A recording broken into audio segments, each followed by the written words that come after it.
Shalom. Call halal Yahweh Shana Shai Ba'ashem Wadash. The honors unto the apostles and the elders. Salutations to all my fellow laborers doing this work in truth and sincerity, risking their lives and their freedom to do so, now more so than ever. To the scattered elect that are scattered among the four corners of the earth, among the heathen nations that be like unto the speckled bird, the Israelite foreigners, and to the Akwaf that are listening and learning. To you I say Shalom. All right.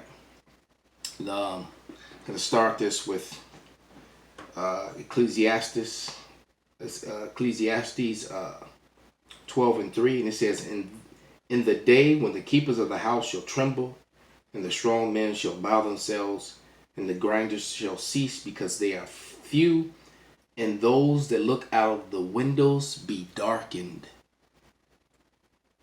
And you're looking at a window now, and the future looks grim and darkened for the hopes and dreams of what was the American dream. The American dream has just become a nightmare. All right, it has just become a nightmare, and it doesn't. America can no longer sustain itself, and what we're looking at is now for the judgments to begin. All right, so let's go to Romans, the 3rd chapter, and I'm going to start at verse 1. And it reads, what advantage then hath that the Jew, or what profit is there of the circumcision? Much every way, chiefly because that unto them were committed the oracles of God. So the Israelites unto them were committed the oracles of God, the understanding, the prophecies, the prophets, the things that are going to happen, also the promises and the covenants. All right. Verse 3, for what if some did not believe? Shall their unbelief make the faith of power without effect? So you got a lot of people who don't believe in the Bible, who are Israelites, or don't believe, or they believe in Christianity, you know? And that believing in Christianity is not going to, you're not going to get any answers there. They don't have any answers. That's why so many people have left the Christian churches. I mean, you got Jake all day, both Northern and Southern Kingdom, talking about prophecy now, talking about the mark of the beast and martial law. All right. You know, saying that the 12 tribes are being brought up on a regular basis now. This awakening. But you still have to understand that only the elect are going to be saved out of this. All right? And many Israelites still are in doubt, still disbelieve. So let me go find Thessalonians. Let me find that. This is Colossians. I'm getting close. 2 Thessalonians.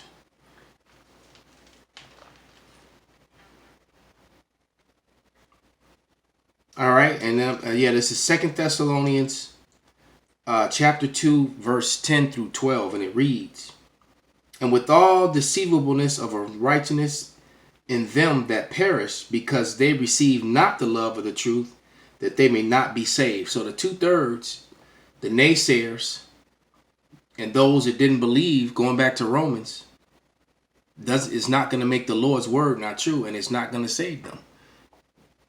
You know, they're going to go out and, you know, they buy all these things, and everyone went loaded up on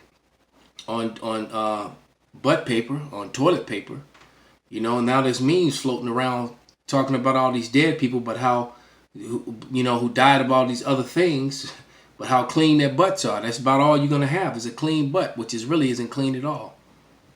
All right. And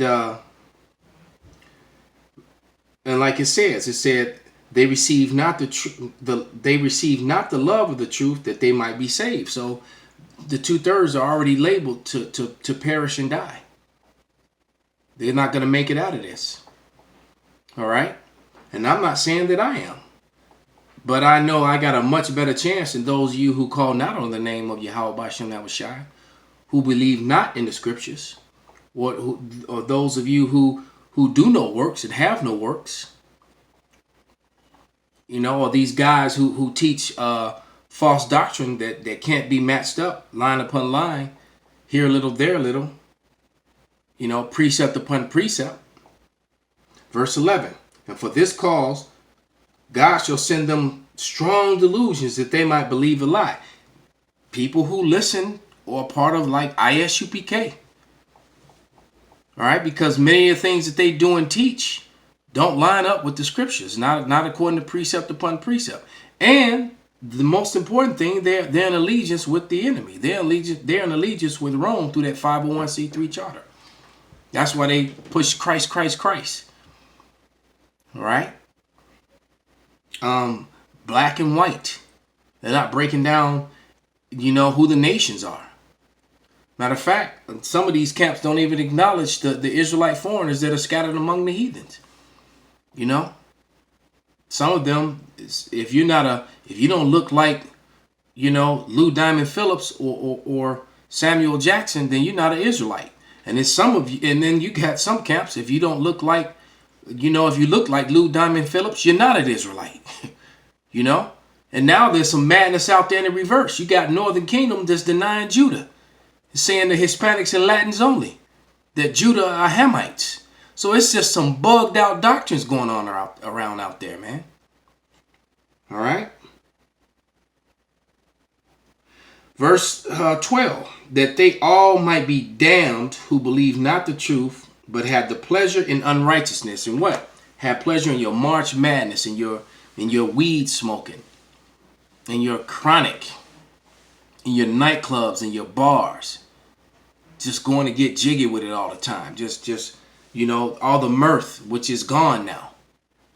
You know, your Instagrams, your Facebook, your social media.